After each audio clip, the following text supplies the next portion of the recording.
బులెటిన్లో breaking news చూస్తున్నాం. దేశాన్ని కుదిపేస్తున్న నీట్ పరీక్ష అవకతవకలు, పేపర్ లీకేజీలపై కేంద్ర ప్రభుత్వం న్యాయ వ్యవస్థ కఠిన చర్యలకు ఉపక్రమించాయి. కాక్రోచ్ జనతా పార్టీ నిరసనల నేపథ్యంలో కేంద్ర ప్రభుత్వం కీలక నిర్ణయం తీసుకుంది. కేంద్ర విద్యాశాఖ కార్యదర్శి వినీత్ జోషిపై వేటు వేసింది. పంచాయతీరాజ్ శాఖకు బదిలీ చేసింది. ఆయన స్థానంలో ఉన్నత విద్యాశాఖ నూతన కార్యదర్శిగా నరేష్ పాల్ గంగారును నియమించింది. ఇక ఈ మేరకు కేంద్ర ప్రభుత్వం ఆదేశాలు జారీ చేసింది. మరోవైపు ప్రధాని ఆదేశాలతో నీట్ లీకేజీపై ఢిల్లీ ఫాస్ట్ ట్రాక్ కోర్టు ఏర్పాటు చేసింది.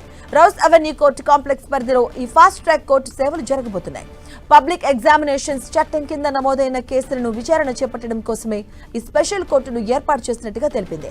ఈ స్పెషల్ కోర్టు జడ్జిగా Tis Hazari court mediation centre incharge జడ్జిగా పనిచేస్తున్న అను గ్రోవర్ బలిగాను నియమించారు. ఆమె ఇక్కడ ప్రత్యేక న్యాయమూర్తి హోదాలో పరీక్షల అక్రమాల కేసులను విచారించబోతున్నారు. ఇవాళ జరగనున్న కేంద్ర మంత్రి మండలి సమావేశంలో పబ్లిక్ ఎగ్జామినేషన్ యాక్ట్ కింద లీకేజీలకు పాల్పడితే వారిపై మరింత కఠినమైన శిక్షలు, జరిమానాలు విధించేలా నిబంధనలను సవరించబోతున్నారు. ఇందులో భాగంగానే ఢిల్లీ హైకోర్టు లీకేజీ కేసుల విచారణ కోసం ప్రత్యేక న్యాయమూర్తిగా అను గ్రోవర్ బలిగాను నియమిస్తూ నోటిఫికేషన్ కూడా విడుదల చేసింది. యాంటీ చీటింగ్ చట్టం కింద నమోదయ్యే కేసులను ఫాస్ట్ ట్రాక్ కోర్టుల ద్వారా రోజువారీ ప్రతిపాదన విచారించి వేగంగా తీర్పులు వెలువరించేలా ప్రణాళిక సిద్ధం చేశారు.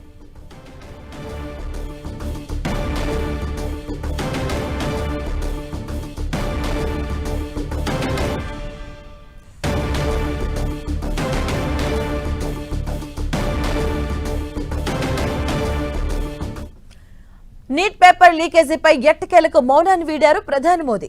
విద్యార్థుల భవిష్యత్తు, సంక్షేమం కంటే తమ ప్రభుత్వానికి ఏదీ ముఖ్యం కాదన్నారు. ఈ మేరకు సోషల్ మీడియా ద్వారా వీడియో సందేశాన్ని విడుదల చేశారు.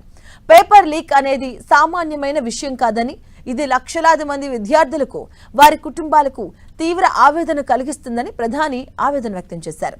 ఇప్పటికే ఈ వ్యవహారంలో నిందితులను అరెస్ట్ చేసి చర్యలు తీసుకున్నామని, లీకేజీల నిరోధానికి మరిన్ని అత్యంత కఠినమైన చట్టపరమైన చర్యలను ఇవాల్టి కేంద్ర కేబినెట్ సమావేశంలో ప్రవేశపెట్టబోతున్నట్టుగా వెల్లడించారు. దేశ యువత భవిష్యత్తులో ఆడుకునే లీకేజీ మాఫియాను విడిచిపెట్టే ప్రసక్తే లేదని, వారిపై ఎలాంటి జాలి చూపబోమని ప్రధాని మోదీ హెచ్చరించారు.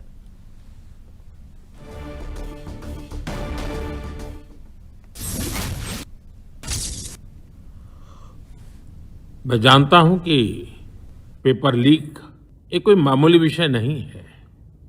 लाखों विद्यार्थी और उनके अभिभावकों के लिए बहुत ही पीड़ादायक है और इसलिए पेपर लीक घटना से अब तक पिछले 2.5 महीनों में अनेक विध कदम उठाए गए. गुनहगारों को पकड़ा गया है, वे जेल में पड़े हैं. हमारा सबसे महत्वपूर्ण जिम्मा था कि विद्यार्थियों का एक वर्ष बर्बाद न हो. तत्काल परीक्षाएं लेना बहुत जरूरी था. सरकार ने अभी पूरी शक्ति का उपयोग करके कम से कम समय में 22 लाख जितने विद्यार्थियों के एग्जाम हो जाएं, इसका प्रबंध किया. और अभी 5-6 दिन पहले 19 तारीख को रिजल्ट भी आ गया और देश भर में उत्तीर्ण हो गए विद्यार्थियों की खुशियों की खबरें भी आ रही हैं. लेकिन हम वहां पर संतोष मानने वाले लोगों में से नहीं है और इसलिए मैंने फास्ट ट्रैक कोर्ट के लिए विभागों को निर्देश दिए थे. विभागों ने लगातार मेहनत करके देर रात मुझे मुसद्दा भी दे दिया. फास्ट ट्रैक कोर्ट और कठोर सजा के प्रावधान के साथ का ये मुसद्दा कैबिनेट में चर्चा होगी. कैबिनेट के साथियों के सुझाव के बाद उसका अंतिम रूप दिया जाएगा और सोमवार से संसद का दूसरा सप्ताह शुरू हो रहा है. तब जल्द से जल्द उस बिल को सदन में पारित कराने का प्रयास किया जाए. వాటికి ఇదే అంశంపై మా కరెస్పాండెంట్ గోపి మరిన్ని వివరాలు అందిస్తారు. గోపి, మనం చూడొచ్చు ప్రధాని ఒక సోషల్ మీడియా ద్వారా ఒక సందేశాన్ని పంపించడం జరిగింది. నీటి వ్యవహారంపై ఫైనల్ గా ఆయన మాట్లాడడం జరిగింది. మాధవి, నీట్ పేపర్ లీకేజీ పైన 26 రోజుల తర్వాత సోనం వాంగ్చుక్ తన దీక్షను కూడా విరమించడం జరిగింది. ఈ సందర్భంగా ప్రధాని కూడా నీట్ ప్రశ్న పత్ర లీకేజీ పైన మొదటిసారి ఆయన తన ఎక్స్ ఖాతా వేదికగా కూడా ఒక వీడియోను రిలీజ్ చేశాడు. మరోవైపు ఈ రోజు కేంద్ర కేబినెట్ ఉండడంతో కేబినెట్ లో కూడా కీలక నిర్ణయాలు తీసుకునే అవకాశాలు కూడా ఉన్నాయి.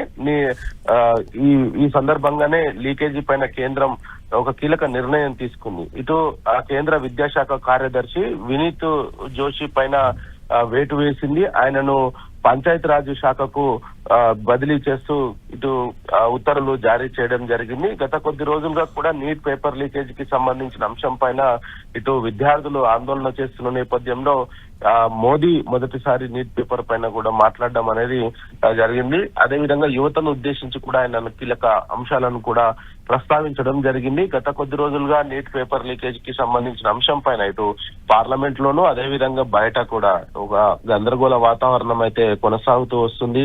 విద్యాశాఖ మంత్రి ధర్మేంద్ర ప్రధాన్ రాజీనామా చేసే వరకు తమ నిరసన కొనసాగుతాయనేది కూడా ఇటు విద్యార్థులు అయితే చెప్తూ ఉన్నారు. మరి ఈ నేపథ్యంలో విద్యాశాఖ కార్యదర్శిని బదిలీ చేస్తూ ఉత్తర్వులు అయితే జారీ చేయడం జరిగింది. మరోవైపు ఢిల్లీలోని రౌజ్ అవెన్యూ కోర్టులో ఫాస్ట్ ట్రాక్ కోర్టును ఏర్పాటు చేస్తున్నట్టుగా కూడా ఆ ఉత్తర్వుల్లో పేర్కొనడం జరిగింది. మరి ఆ రౌజ్ అవెన్యూ కోర్టు పరిధిలో ఫాస్ట్ ట్రాక్ కోర్టు ద్వారా నిందితులకు త్వరలోనే శిక్ష పడే విధంగా తాను చర్యలు తీసుకుంటారని, తప్పు చేసిన నిందితులను కఠినంగా శిక్షిస్తానంటూ కూడా ఆయన వ్యాఖ్యానించడం అయితే జరిగింది. మరి గోపి, అంటే మరోవైపు ఈ రోజు ఇదే విషయానికి సంబంధించి కూడా కాక్రోచ్ జనతా పార్టీ వాళ్ళు దేశవ్యాప్తంగా బంద్కు పిలుపునిచ్చారు. మరోవైపు నిన్న మిడ్ నైట్ లో వాంగ్చుక్ కూడా విరమించారు ఆయన చేస్తున్నటువంటి నిరాహార దీక్షని. అవును, మరి ఎందుకంటే గత కొద్ది రోజుల్లో కూడా వాంగ్చుక్ అనేక మంది కూడా విజ్ఞప్తి చేస్తూ వస్తున్నారు, నిరాహార దీక్ష విరమించండి, చర్చల ద్వారా సమస్య పరిష్కారానికి ఒక మార్గం చూద్దాము అంటూ కూడా అనేక మంది సోనం వాంగ్చుక్ అయితే విజ్ఞప్తి చేస్తున్న పరిస్థితి ఉంది. మరి ఈ నేపథ్యంలో ఆయన అర్ధరాత్రి దీక్ష విరమిస్తున్నట్టుగా కూడా ప్రకటన చేయడం జరిగింది. ఒకవైపు ఇటు ప్రధాని నీట్ ప్రశ్న పత్ర లీకేజీకి సంబంధించిన వివరణ మొదటిసారి ఒక వీడియో సందేశం ఆయనైతే ఇవ్వడం జరిగింది విద్యార్థులను ఉద్దేశించి. మరోవైపు ఏదైతే విద్యాశాఖ కార్యదర్శి ఉన్నారో ఆయనను బదిలీ చేస్తూ ఉత్తర్వులు తీసుకోవడం జరిగింది. మరి నిందితులకు కఠిన శిక్షలు తప్పవు, దానికోసం ఢిల్లీలోనే ఒక ఫాస్ట్ ట్రాక్ కోర్టును తాను ఏర్పాటు చేస్తున్నట్టుగా ప్రకటించడము, అదే విధంగా కార్యదర్శిని మార్చడము, ఒకవైపు సోనం వాంగ్చుక్ దీక్ష విరమించడము, మరి విద్యార్థులు దీన్ని స్వాగతిస్తారా లేదా అనేది కూడా ప్రస్తుతానికైతే ఒక ప్రశ్నగా అయితే మిగిలిపోయింది. మరి ఇప్పటికే ఇటు విద్యార్థులతోటి కూడా కొంత సంప్రదింపులు అయితే జరుపుతున్నారు. ఇప్పటికే సిజెపి నాయకులను చర్చలకు ఆహ్వానించడం జరిగింది. గతంలో కూడా 2-3 సార్లు కూడా చర్చలకు పిలవడం జరిగింది.